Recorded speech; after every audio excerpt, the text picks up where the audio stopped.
Class. आज हम अपने इंट्रोडक्शन टू साइकोलॉजी के टॉपिक में जो चीज़ कवर करेंगे उसका नाम है उस टॉपिक का क्लिनिकल साइकोलॉजी। ठीक है, लास्ट टाइम हमने क्या किया था कि हमने एजुकेशनल साइकोलॉजी पढ़ी थी एक लेक्चर में, हमने फिर पढ़ा था कि सोशल साइकोलॉजी क्या होती है। ठीक है, हमने ये दो चीज़ें जो हैं वो एक उनका ओवरव्यू लिया था दो सेक्शंस का। आज हम क्या करेंगे, हम क्लिनिकल साइकोलॉजी का एक ओवरव्यू लेंगे। तो बेसिकली क्लिनिकल साइकोलॉजी हमारे पास क्या होता है, क्लिनिकल का जो ये वर्ड है हमारा, ये कहाँ से निकला है, लैटिन वर्ड से निकला है। जैसे कि आप सबको पता है कि साइकोलॉजी के मोस्टली वर्ड जो हैं उनका लैटिन ओरिजिन हुआ करता है, तो ये भी एक लैटिन वर्ड से निकला है और उस लैटिन वर्ड का मतलब है बेड। तो जब हम क्लिनिकल साइकोलॉजी की बात करते हैं तो बेसिकली हम साइकोलॉजी की उस फील्ड की बात कर रहे होते हैं जो उन पेशेंट्स को, उन लोगों को डिस्कस करती है जो कि बेड रिडन होते हैं या जो क्लिनिक्स में एडमिट होते हैं या कुछ ऐसे साइकोलॉजिकल पेशेंट्स होते हैं जो क्लिनिकल अटेंशन डिमांड कर रहे होते हैं, क्लिनिकल इंटरवेंशन डिमांड कर रहे होते हैं। ठीक है, suggest the treatment of individuals who are ill, यानी बेड रिडन वही पेशेंट्स होते हैं ना जो इल होते हैं और जो इस लेवल के इल होते हैं कि वो सिर्फ उनको एक प्रॉपर क्लिनिकल सेटिंग में ही ट्रीटमेंट दिया जा सकता है। ठीक है, तो क्लिनिकल साइकोलॉजी हमारे पास वो ब्रांच है साइकोलॉजी की जो कि डील करती है उन केसेस को, उन पेशेंट्स को जिनको क्लिनिकल सेटिंग्स में डील किया जाता है। ठीक है जी, but clinical psychology has come to mean a broader area than just mental illness of individuals. ठीक है, अब जब हम बात करते हैं कि हमारे पास जो बेड रिडन पेशेंट्स होते हैं या जो हॉस्पिटल्स में एडमिटेड पेशेंट्स होते हैं, क्लिनिकल साइकोलॉजी सिर्फ उन्हीं को ही डील नहीं करती है। Clinical psychology is just like an umbrella. उस अम्ब्रेला के नीचे आपके पास क्या है, वो पेशेंट्स भी आ जाते हैं जो क्लिनिकल सेटिंग से ठीक होके चले जाते हैं। ठीक है, उन पेशेंट्स में भी समटाइम्स सिम्टम्स जो हैं वो रह जाते हैं, या क्या होता है कि उनकी इलनेस दोबारा क्रिएट हो जाती है, या आम अपनी डेली रूटीन में इर्द गिर्द भी हमारे ऐसे बहुत सारे लोग होते हैं जिनको कोई ना कोई साइकोलॉजिकल इलनेस होती है लेकिन कहीं ना कहीं उनको पता नहीं होता, या हम उनको स्टीरियोटाइप कर रहे होते हैं, या उनके दिल में एक फियर होता है, एक खौफ होता है, एक एप्रीहेंशन होती है कि अगर हम क्लिनिकल सेटिंग्स में जाएंगे, अपना ट्रीटमेंट कराएंगे तो लोग हमें पागल कहेंगे। तो ऐसे लोग जो आम लाइफ में भी फिर रहे हैं लेकिन उनको कोई ना कोई साइकोलॉजिकल इलनेस है जो उनकी डेली रूटीन को, उनकी डेली फंक्शनिंग को ख़राब कर रही है, ऐसे पेशेंट्स को भी क्लिनिकल साइकोलॉजी में डील किया जाता है।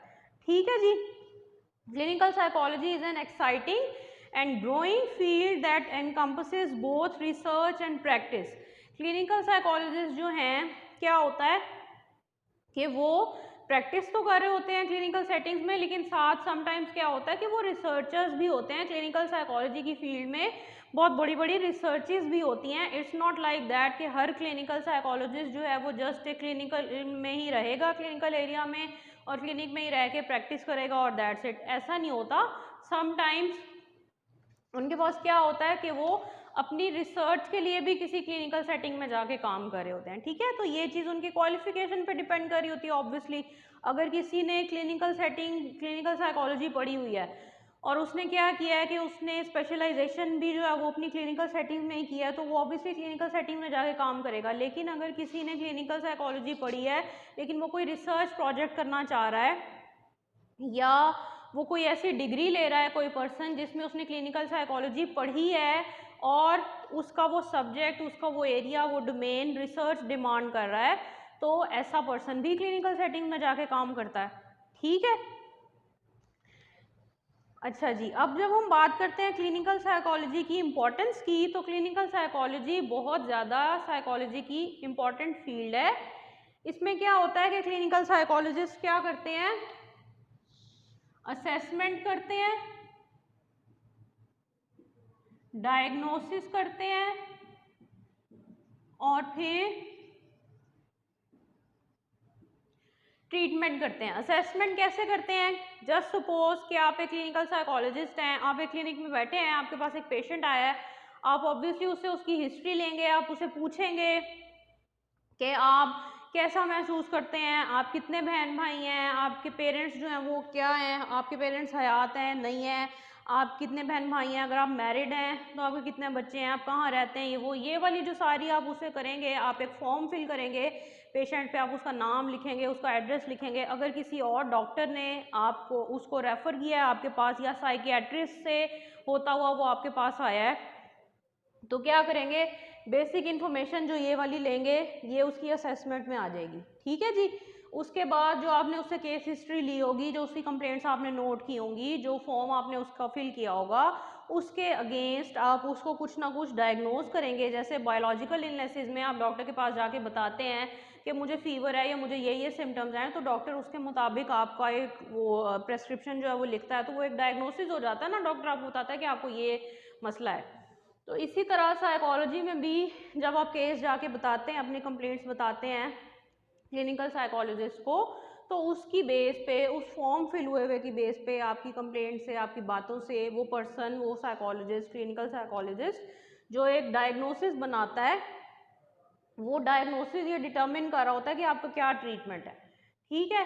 बास पेशेंट जो बहुत ज़्यादा स्वेयरली इल होते हैं, जैसे कि हमारे पास कुछ स्किज़ोफ्रेनिया के इस तरह के केसेस होते हैं कि वो स्टेबल नहीं होते, तो उनको क्या होता है, उन पेशेंट्स को एडमिट किया जाता है, उनको मेडिसिन वगैरह दी जाती हैं, उनको स्टेबल किया जाता है। फिर जब वो स्टेबल कंडीशन में हो जाती हैं, वो आ जाते हैं, तो फिर साइकोलॉजिस्ट के साथ उनका सेशन कराया जाता है।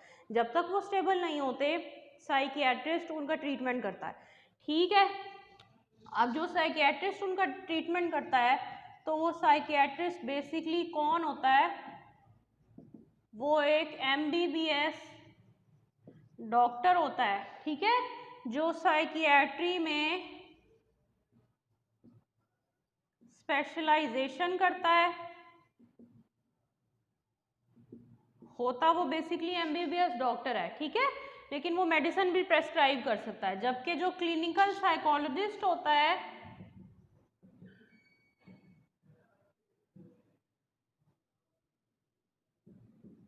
वो कौन होता है, वो पर्सन होता है जिसके पास एक बेसिक मास्टर्स लेवल की, बैचलर्स लेवल की एक डिग्री होती है साइकोलॉजी की। ठीक है। बैचलर डिग्री होती है। उसके बाद क्या करता है, वो उस डिग्री की बेस पे आगे फर्दर अपनी फील्ड में जाके वो स्पेशलाइजेशन करता है। अब स्पेशलाइजेशन उसकी क्लिनिकल साइकोलॉजी में हो सकती है। जाहिर है वो क्लिनिकल साइकोलॉजिस्ट है, क्लिनिकल सेटिंग्स में बैठा हुआ है, तो इसका मतलब है कि उसकी क्लिनिकल साइकोलॉजी में जो है वो स्पेशलाइजेशन है। अब ये वाला पर्सन जो है, इसने MBBS नहीं किया हुआ, इसने साइकोलॉजी की डिग्री ली हुई है, उसके बाद उसने जो है उसमें क्या किया हुआ है, डिप्लोमा वगैरह किया हुआ है या ट्रेनिंग ली हुई है एक स्पेसिफिक पर्सन से, क्लिनिकल साइकोलॉजिस्ट से। ठीक है। ये पर्सन जो है वो क्या कर सकता है, केस हिस्ट्री ले सकता है, डायग्नोसिस भी कर सकता है, मेडिसिन नहीं दे सकता। ठीक है। मेडिसिन नहीं दे सकता क्लिनिकल साइकोलॉजिस्ट। या फिर क्या होता है कि ये आपकी काउंसलिंग कर सकता है, या फिर क्या कर सकता है, ये आपकी थेरेपी कर सकता है। काउंसलिंग थेरेपी क्या होते हैं, वो भी हम अब आगे नेक्स्ट लेक्चर में, इसी लेक्चर को जब हम आगे कंटिन्यू करेंगे तो फिर हम उसमें देखेंगे कि ये दोनों क्या होते हैं। ठीक है। जबकि ये वाला पर्सन जो था, ये हमारे पास MBBS डॉक्टर था, ये मेडिसिन प्रेस्क्राइब कर सकता था, लेकिन ये थेरेपी नहीं कर सकता था जैसे कि ये कर सकता है। ठीक है। This is the basic difference between psychiatrist and psychologist. Psychiatrist MBBS doctor होता है, ये बैचलर लेवल का डिग्री होल्डर होता है और उसके बाद स्पेशलाइजेशन करता है अपनी फील्ड में। ये मेडिसिन प्रेस्क्राइब कर सकता है, ये मेडिसिन प्रेस्क्राइब नहीं कर सकता। ये सर्जरीज भी कर सकता है। ठीक है। जैसे आम डॉक्टर्स होते हैं करते हैं, जबकि ये सर्जरी नहीं कर सकता। ठीक है। इसके पास अगर कोई ऐसा केस आता है क्लिनिकल साइकोलॉजिस्ट के पास कि वो देखता है कि मुझे रेफर कर देना चाहिए इसको किसी साइकियाट्रिस्ट के पास, या इसको किसी मेडिसिन की ज़रूरत है, तो वो खुद से मेडिसिन नहीं देगा या खुद से सर्जरी नहीं करेगा, वो अपने पेशेंट को रेफर करेगा साइकियाट्रिस्ट के पास। ठीक है। पेशेंट रेफरल लेके जाएगा साइकियाट्रिस्ट के पास कि मुझे फलां साइकोलॉजिस्ट ने आपके पास भेजा है और ये मेरा केस है, उस पर साइकोलॉजिस्ट का नाम लिखा होगा, और फिर ये साइकियाट्रिस्ट जो है वो देखेगा कि मुझे इसको किस तरह से ट्रीट करना है। ठीक है। तो हमने क्या देखा कि क्लिनिकल साइकोलॉजी में क्लोजली रिलेटेड फील्ड, एक हमारे पास साइकियाट्री आ गई। ठीक है। क्लोजली रिलेटेड फील्ड, और हमारे पास और कौन सी आ जाती है, काउंसलिंग आ जाती है, जिसकी अभी हमने बात की और मैंने आपको कहा कि हम आगे जाके डिस्कस करेंगे। काउंसलिंग हमारे पास क्या होती है,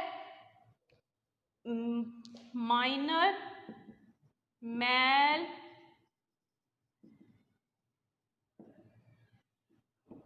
एडजस्टमेंट्स जो डील कर रहे होते हैं उनको हम कहते हैं कि ये काउंसलिंग साइकोलॉजिस्ट है। माइनर मेल एडजस्टमेंट्स क्या होती हैं कि आप नॉर्मल अपनी डेली लाइफ गुजार रहे हैं, क्या हुआ है अचानक से आपको कुछ हल्के फुल्के से वहम आने लग गए हैं, या आपको लगता है कि मैं प्रॉपरली फंक्शन नहीं कर पा रहा हूँ, या मेरी ईटिंग हैबिट्स चेंज हो गई हैं, या मुझे पहले 8 घंटे की नींद आती थी अब मुझे 6 घंटे की नींद आने लगी है, और 6 घंटे की जो मेरी नींद है वो भी फ्रेगमेंटेड स्लीप है, यानी मुझे टुकड़ों टुकड़ों में नींद आती है, बीच बीच में आँख खुल जाती है, या मेरी ईटिंग हैबिट्स चेंज हो गई हैं, मुझे पहले भूख ज़्यादा लगती थी अब कम लगती है, या भूख उतनी ही लगती है लेकिन खाऊं तो खाया नहीं जाता, ठीक है, मुझे खाने को देख के नौजिया फील होता है, या मुझे लगता है कि हर वक्त मेरा पेट भरा रहता है, या मतलब इस टाइप की जो बिल्कुल माइनर लेवल की जो चीज़ें होती हैं वो हमारी काउंसलिंग डील कर रही होती है, ठीक है। या फिर ऐसा कि आपके रिलेशनल जो प्रॉब्लम्स होते हैं, ठीक है,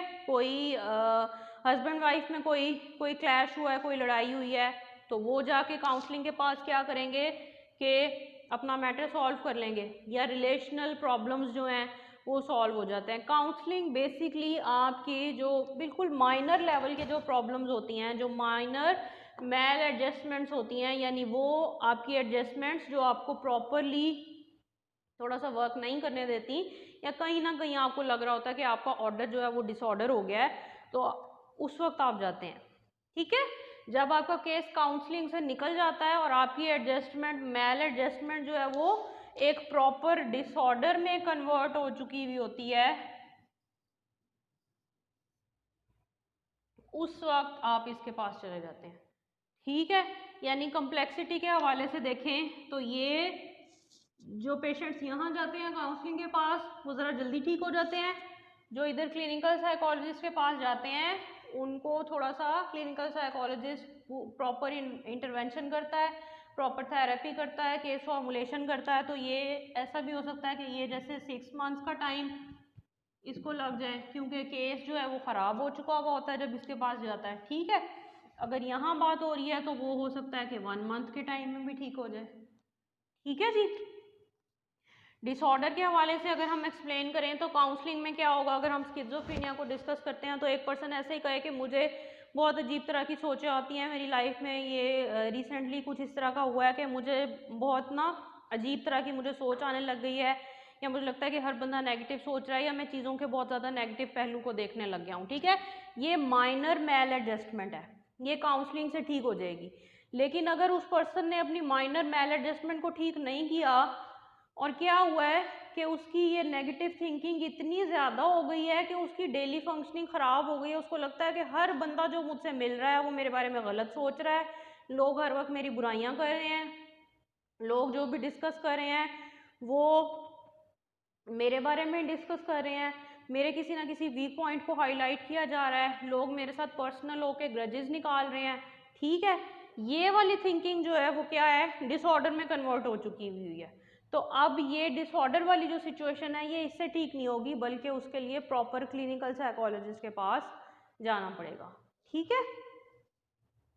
एक और फील्ड जो मैच करती है हमारे पास क्लिनिकल साइकोलॉजी से वो है सोशल वर्क।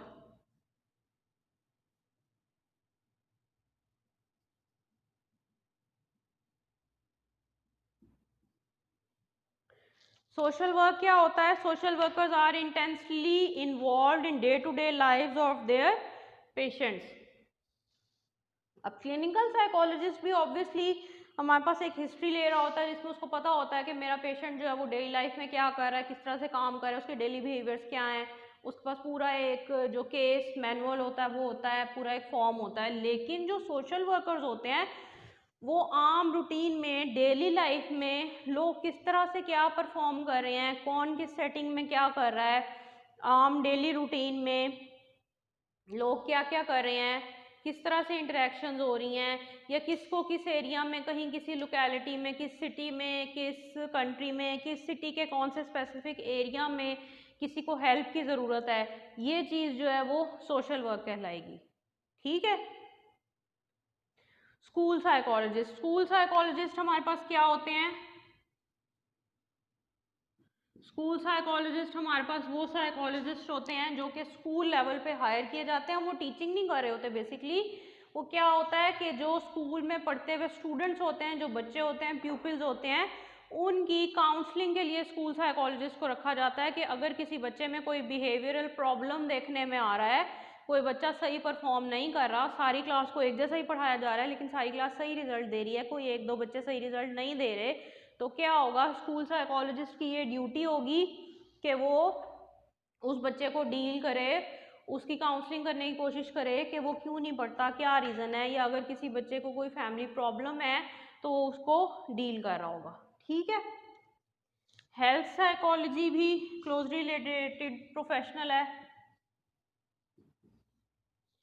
हेल्थ साइकोलॉजी हमारी कौन सी फील्ड होती है? ये हमारे पास साइकोलॉजी की वो फील्ड है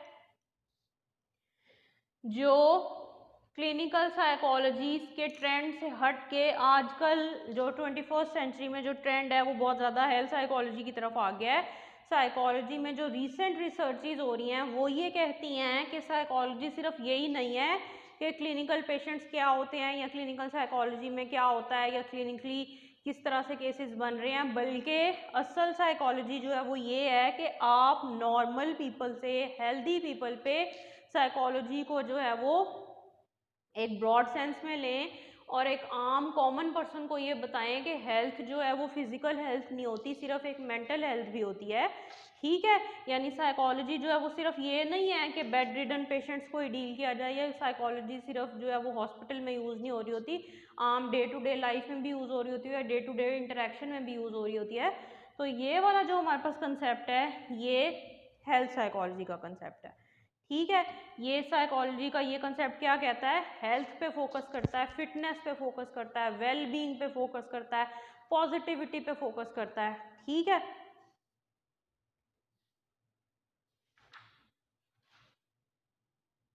अच्छा, उसके बाद हमारे पास नेक्स्ट फील्ड आ जाती है रिहैबिलिटेशन की। रिहैबिलिटेशन क्या होती है? जैसे मुल्तान में आपको पता है कि एक हमारे पास एक हॉस्पिटल है, उसको हम कहते हैं नई जिंदगी, जहाँ पे क्या होता है कि ड्रग एडिक्ट्स को डील किया जाता है। तो इस तरह हर सिटी में, हर एरिया में, हर लोकेलिटी में कोई ना कोई ऐसे सेंटर्स होते हैं जहाँ पे एडिक्ट्स को डील किया जाता है, उनको रखा जाता है, उनको प्रॉपर ट्रीट किया जाता है। तो ऐसे सेंटर को हम कहते हैं कि रिहैबिलिटेशन सेंटर है, यानी कि रिहैबिलिटेट किया जाता है, मतलब एडिक्टेड पर्सनस को, या जो कुछ इस तरह की उनकी हैबिट्स होती हैं, उनको कुछ इस तरह की एडिक्शंस होती हैं कि उनकी नॉर्मल लाइफ को वो रोकती हैं, उन एडिक्शंस को दोबारा से चेंज करके उनको हेल्दी हैबिट्स फराहम की जाती हैं। तो यानी उनकी रीहैबिट कर दिया जाता है उनको, यानी न्यू हैबिट बना दी जाती है। तो रिहैबिलिटेशन जो है वो रीहैबिट से निकला है। ठीक है। उसके बाद हमारे पास कुछ और लोग होते हैं जो इसी फील्ड से मैच कर रहे होते हैं हमारी क्लिनिकल साइकोलॉजी से। वो हमारे पास होते हैं हमारे साइकियाट्रिक नर्सेज। साइकियाट्रिक नर्सेज कौन होते हैं? कि जो बेसिक ट्रेनिंग लेते हैं नर्सिंग में। ठीक है। वो कोई डिप्लोमा वगैरह कर लेते हैं, या कोई ग्रेजुएशन लेवल पे डिप्लोमा कर लेते हैं, या पोस्ट ग्रेजुएशन कोई डिप्लोमा कर लेते हैं जो नर्सिंग में होता है। और क्या होता है, और वो नर्सिंग का कोर्स उनका एक 2 ईयर प्रोग्राम होता है। और फिर क्या होता है कि जब वो 2 ईयर प्रोग्राम कर लेते हैं अपना वो वाला, तो वो फिर एक रजिस्टर्ड नर्स बन जाते हैं। अब इट्स नॉट लाइक दैट कि रजिस्टर्ड नर्स जो है वो मेल ही हो, सॉरी फीमेल ही हो सकती है, मेल नहीं हो सकता। ठीक है। ऐसा नहीं है, रजिस्टर्ड नर्स हमारे पास फीमेल भी हो सकती है, मेल भी हो सकता है, इसमें कोई जेंडर की जो है वो रिस्ट्रिक्शन नहीं है। ठीक है। अब हम बात करते हैं कि क्लिनिकल साइकोलॉजी को जब हमने देख लिया तो बेसिक ड्यूटीज़ क्या क्या होती हैं एक क्लिनिकल साइकोलॉजिस्ट की। हम उन ड्यूटीज़ के बारे में सिर्फ एक मेन आइडिया लेंगे कि वो 5 to 6 जो ड्यूटीज़ होती हैं क्लिनिकल साइकोलॉजिस्ट की वो क्या क्या होती हैं।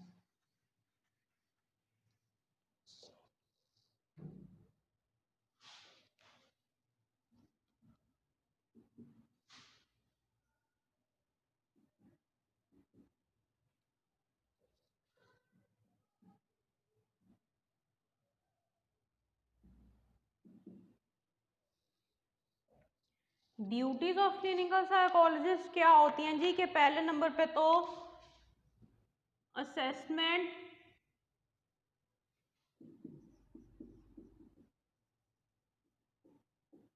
डायग्नोसिस, असेसमेंट एंड डायग्नोसिस कर रहा होता है हमारा क्लिनिकल साइकोलॉजिस्ट। असेसमेंट क्या होती है मैंने आपको बता दिया है। वो हमारे पास ऑब्वियसली एक फॉर्म होता है क्लिनिकल साइकोलॉजी में, क्लिनिकल साइकोलॉजिस्ट के पास, उसमें वो पेशेंट का नाम लिखता है, उसकी एज, वो मेल है या फीमेल है, उसका जेंडर लिखता है, मैरिड है, अनमैरिड है, अगर अनमैरिड है तो कितने सिबलिंग्स हैं, मैरिड है तो उसके कितने चिल्ड्रन हैं, न्यूट्रल फैमिली में रहता है या जॉइंट फैमिली में रहता है, ठीक है, पेरेंट्स अलाइव हैं या डेड हैं। तो ये सारी जो इन्फॉर्मेशन होती है ये बेसिक एक फॉर्म पे रिटर्न की जाती है और उस सारी इन्फॉर्मेशन को एक दूसरे से मैच कर लिया जाता है। ये बेसिक प्रोसेस होता है असेसमेंट का, ठीक है।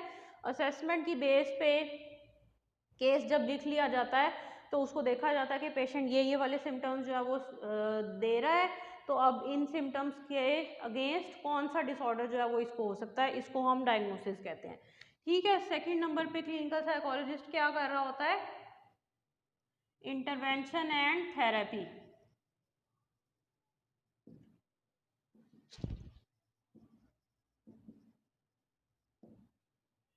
इंटरवेंशन एंड थेरेपी क्या होती है कि जब उसने डायग्नोसिस कर लिया है क्लिनिकल साइकोलॉजिस्ट ने, तो ऑब्वियसली अब वो कोई अपना ट्रीटमेंट प्लान बनाएगा कि फर्स्ट किया आपके मेरे जो मेरा पेशेंट है उसको ये वाली साइकोलॉजिकल डिजीज़ है, तो मैं इस तरह से इसको ट्रीट करूँगा, ठीक है। मेरा ट्रीटमेंट प्लान जो है वो महीने का होगा या 2 महीने का होगा। अगर 2 महीने का ट्रीटमेंट प्लान होगा तो मैं पेशेंट को क्या कहूँ कि वो वीकली चेकअप के लिए, वीकली फॉलोअप के लिए मेरे पास आए, या 15 डेज़ की मेडिसिन दूँ, या डायरेक्ट एक ही महीने की दे दूं, ठीक है। तो ये जो सारा प्रोसीजर होता है इसको हम इंटरवेंशन कहते हैं।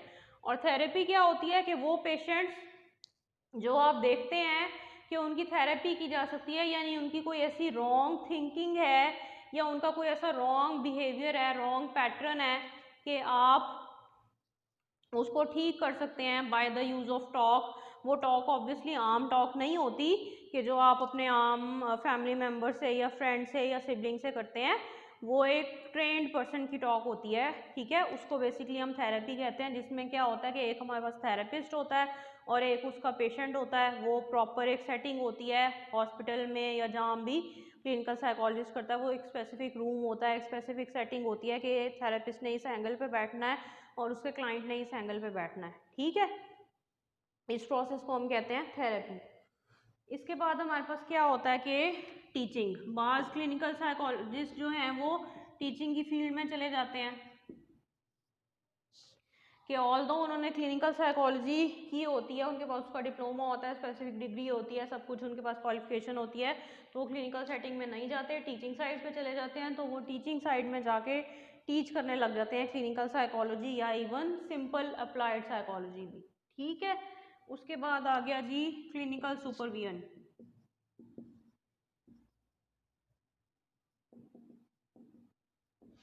क्लिनिकल सुपरविजन हमारे पास क्या होती है कि क्लिनिकल साइकोलॉजी जो है वो डील करती है पेशेंट्स को। तो ऑब्वियसली हर पेशेंट का कोई ना कोई जो केस होता है तो उसकी एक इन्फॉर्मेशन होती है, या कोई पेशेंट अगर हॉस्पिटल में है और साइकियाट्रिस्ट उसका ट्रीटमेंट भी कर रहा है, लेकिन क्या है कि साथ साथ क्लिनिकल साइकोलॉजिस्ट उसकी थेरेपी वगैरह उसके साथ सेशंस भी कर रहा है, तो क्या है कि उस पेशेंट का ऑब्वियसली कोई ना कोई डाटा होगा कि पेशेंट पहली दफ़ा जो है वो इस दिन, इस डेट को, इस मंथ को, इस ईयर को आया था, ठीक है। वो एक स्पेसिफिक एक डेट होगी। उसके बाद जब नेक्स्ट टाइम पेशेंट आया होगा तो वो भी स्पेसिफिक एक डेट होगी। जो उसका ट्रीटमेंट बनाया गया होगा वो स्पेसिफिक डेट्स होंगी। तो ये सारा जो डाटा होगा क्लिनिकल साइकोलॉजिस्ट इसको भी डील कर रहे होते हैं। और हर पेशेंट की अलग अलग फाइल होती है। अगर एक वार्ड है उसमें लेस इल पेशेंट्स रखे जाते हैं, एक वार्ड है उसमें बहुत ज़्यादा क्रिटिकल पेशेंट्स रखे जाते हैं, तो ऑब्वियसली एक वार्ड का डाटा अलग होगा, दूसरे वार्ड का डाटा अलग होगा। तो ये सारी जो डाटा मैनेजमेंट होती है क्लिनिकल साइकोलॉजिस्ट ये भी कर रहे होते हैं। इसको हम इस डाटा मैनेजमेंट को क्लिनिकल सुपरविजन कह रहे होते हैं, यानी उसकी इंफॉर्मेशन को, क्लाइंट की, पेशेंट की इंफॉर्मेशन को सुपरवाइज किया जा रहा होता है। एक चीज़ आप याद रखें कि साइकोलॉजी में जो हमारा पेशेंट होता है हम उसको पेशेंट नहीं कहते हैं, हम उसको क्लाइंट कहते हैं, ठीक है। That's why I am using the word of client. तो क्लाइंट की जो क्लिनिकल सुपरविजन होती है क्लिनिकल साइकोलॉजिस्ट ये भी कर रहे होते हैं, ठीक है। उसके बाद नंबर 5 पे हमारे पास आ जाती है रिसर्च। ये लेक्चर के स्टार्ट में हम ये पॉइंट डिस्कस कर चुके हैं, मैंने आपको पहले बताया है कि बाद क्लिनिकल साइकोलॉजिस्ट जो हैं वो रिसर्च के पॉइंट ऑफ व्यू से भी क्लिनिकल सेटिंग्स में जाते हैं, ठीक है। या फिर ये होता है कि ग्रेजुएशन लेवल पे साइकोलॉजी पढ़ के कोई क्लिनिकल साइकोलॉजी जो है वो पढ़ रहा है, अभी वो स्टूडेंट फेज में है, लेकिन क्या है कि उसका कोई ऐसा रिसर्च एरिया है कि उसने क्लिनिकल सेटिंग में ही जाके करना है, तो ऑब्वियसली वो भी एक रिसर्चर कहलाएगा, ठीक है। या फिर अगर कोई पर्सन क्लिनिकल साइकोलॉजिस्ट बन गया है और उसको क्लिनिकल में जाने का शौक नहीं है, तो क्या करेगा कि वो रिसर्चेस करता रहेगा या किसी रिसर्च ऑर्गेनाइजेशन के साथ ज्वाइन कर लेगा, कंपनी बना लेगा या उनको असिस्ट करने लग जाएगा, तो ये उसका रिसर्च का फंक्शन हो जाएगा, ठीक है जी। नंबर 6 में आ जाती है कंसल्टेशन।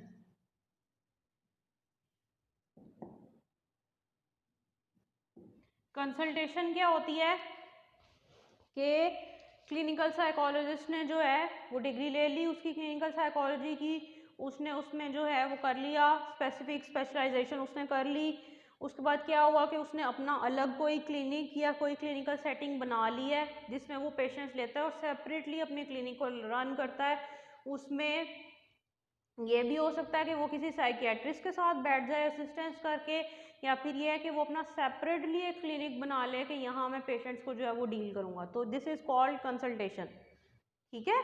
जैसे हम जाते हैं, हम प्रेस्क्रिप्शन लेते हैं, कभी हम डॉक्टर के पास जाएं तो ऊपर लिखा होता है कंसल्टेंट फिजिशियन, तो इसी तरह जो कंसल्टेशन में साइकोलॉजिस्ट जाते हैं क्लिनिकल साइकोलॉजिस्ट, तो वो अगर कोई थेरेपी वगैरह करते हैं या जो उनका क्लिनिक होता है या जो वो एरिया होता है वहाँ पे लिखा होता है कंसल्टेंट क्लिनिकल साइकोलॉजिस्ट, ठीक है, क्योंकि उनकी ये डोमेन होती है कि वो पेशेंट्स को कंसल्ट कर रहे होते हैं और उनका ट्रीटमेंट कर रहे होते हैं, ठीक है, क्लाइंट्स का।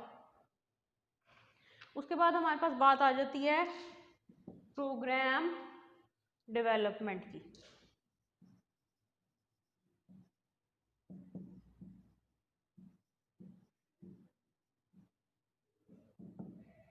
प्रोग्राम डेवलपमेंट हमारे पास क्या होती है कि बाद जो क्लिनिकल साइकोलॉजिस्ट होते हैं वो इस एरिया में चले जाते हैं, और जब वो इस एरिया में चले जाते हैं तो वो क्या करते हैं जी,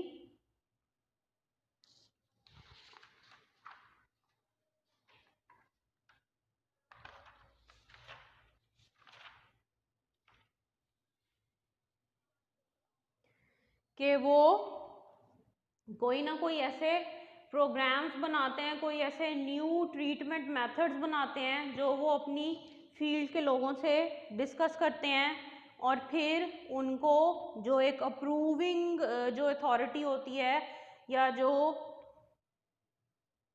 क्लिनिक्स के जो अथॉरिटीज़ होती हैं या जो क्लिनिक्स के वो सेटिंग्स होती हैं वहाँ पे उस प्रोग्राम को जो है वो डेवलप कर देते हैं, ठीक है।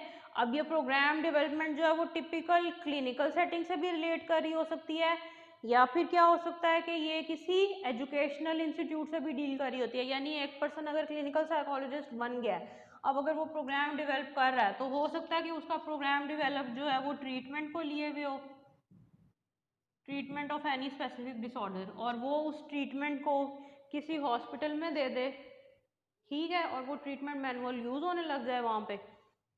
या फिर क्या हो सकता है कि वो कोई ऐसा कोर्स कोई डेवलप करे, कोई करिकुलम, कोई कोई ऐसे कोई वो टेस्ट बनाए, साइकोलॉजिकल टेस्ट, जिससे पेशेंट्स की जो है एक कोई स्पेसिफिक बिहेवियर मेजर किया जा सके, तो इस चीज़ को भी हम प्रोग्राम डेवलपमेंट का नाम दे देंगे, ठीक है जी। तो बेसिकली ये था हमारे पास प्रोग्राम डेवलपमेंट। अब लास्ट नंबर पे हमारे पास आ जाता है जी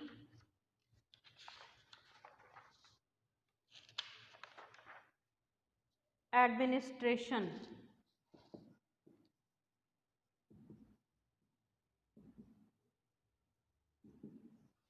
एडमिनिस्ट्रेशन क्या होता है, ये लास्ट ड्यूटी होती है जो क्लिनिकल साइकोलॉजिस्ट परफॉर्म कर सकता है, यानी वो क्लिनिकल साइकोलॉजी जब उसने की है, ना वो टीचिंग की फील्ड में गया उसके बाद, ना वो रिसर्चर बना है, ना उसने कोई इंटरवेंशन किया है, ना उसने कोई प्रोग्राम डेवलप किया है, ना वो कंसल्टेशन में गया है, क्या हुआ है कि वो किसी भी हॉस्पिटल में एडमिनिस्ट्रेटिव डिपार्टमेंट में चला गया है जहाँ पे उसको एडमिनिस्ट्रेटिव रैंक की जॉब मिली है, ठीक है। अब वो एडमिनिस्ट्रेटिव रैंक जो है वो क्या हो सकता है कि क्लिनिकल सुपरविजन के का अपर लेवल भी हो सकता है, यानी एक ऐसा क्लिनिकल साइकोलॉजिस्ट जो पेशेंट के केसेस को डील कर रहा हो, उनकी इंफॉर्मेशन को रख रहा हो, ठीक है। एक ऐसे क्लिनिकल साइकोलॉजिस्ट से ऊपर वाली पोजीशन पे जब एक एडमिनिस्ट्रेटर आ जाएगा तो क्या होगा कि हॉस्पिटल में जितने भी जो हैं वो केसेस होंगे, एक हॉस्पिटल में जस्ट सपोज 10 वार्ड्स हैं, तो क्लिनिकल सुपरवाइजर जो होगा किसी भी वार्ड का, किसी भी डिपार्टमेंट का, तो वो जाहिर है 10 में से 2 और 3 डिपार्टमेंट्स को डील कर रहा होगा। लेकिन जब एक और क्लिनिकल साइकोलॉजिस्ट एडमिनिस्ट्रेटर बन के चला जाएगा तो वो इन सारे 10 के 10 डिपार्टमेंट्स को डील कर रहा होगा, जिसमें वो क्लिनिकल सुपरवाइजर को भी एडमिनिस्ट्रेट कर रहा होगा। यानी अगर हम रैंक वाइज बात करें इन ड्यूटीज़ की, तो एडमिनिस्ट्रेटिव की जो सीट है वो एडमिनिस्ट्रेशन की वो फर्स्ट नंबर पे आती है, क्लिनिकल सुपरविजन की सीट जो है वो सेकेंड नंबर पे आती है। यानी इसका रैंक बड़ा होगा और इसका रैंक जो है वो छोटा होगा। ठीक है जी। तो ये था हमारा आज का लेक्चर। इसमें हमने पढ़ा बेसिकली कि क्लिनिकल साइकोलॉजी क्या होती है, इसमें हमने इसका ओरिजिन देखा, फिर हमने देखा closely related mental health professions कौन कौन से होते हैं, जिसमें हमारे पास साइकियाट्री थी, काउंसलिंग साइकोलॉजी थी, स्कूल साइकोलॉजी थी, सोशल वर्किंग थी, हेल्थ साइकोलॉजी थी, रिहेबिलिटेशन साइकोलॉजी थी, साइकियाट्रिक नर्सिंग थी, पैरा प्रोफेशनलिज्म था। ठीक है। फिर हम चले गए कि duties of a clinical psychologist क्या क्या होती हैं, उसमें हमने असेसमेंट एंड डायग्नोसिस देखा, intervention and therapy, teaching, clinical supervision, research, consultation, programme development. उसमें हमने देखा कि 2 टाइप्स की प्रोग्राम डेवलपमेंट हो सकती हैं, करिकुलम डेवलपमेंट भी हो सकती है या फिर क्लिनिकल सेटिंग में जाके भी हो सकती है। और लास्ट नंबर पे हमने जो ड्यूटी पढ़ी वो एडमिनिस्ट्रेशन की थी। तो यहाँ पे हमारा आज का लेक्चर ख़त्म होता है। नेक्स्ट टाइम हम इसी तरह एक और छोटे से टॉपिक को ओवरव्यू करेंगे। ठीक है, थैंक यू, अल्लाह हाफिज़।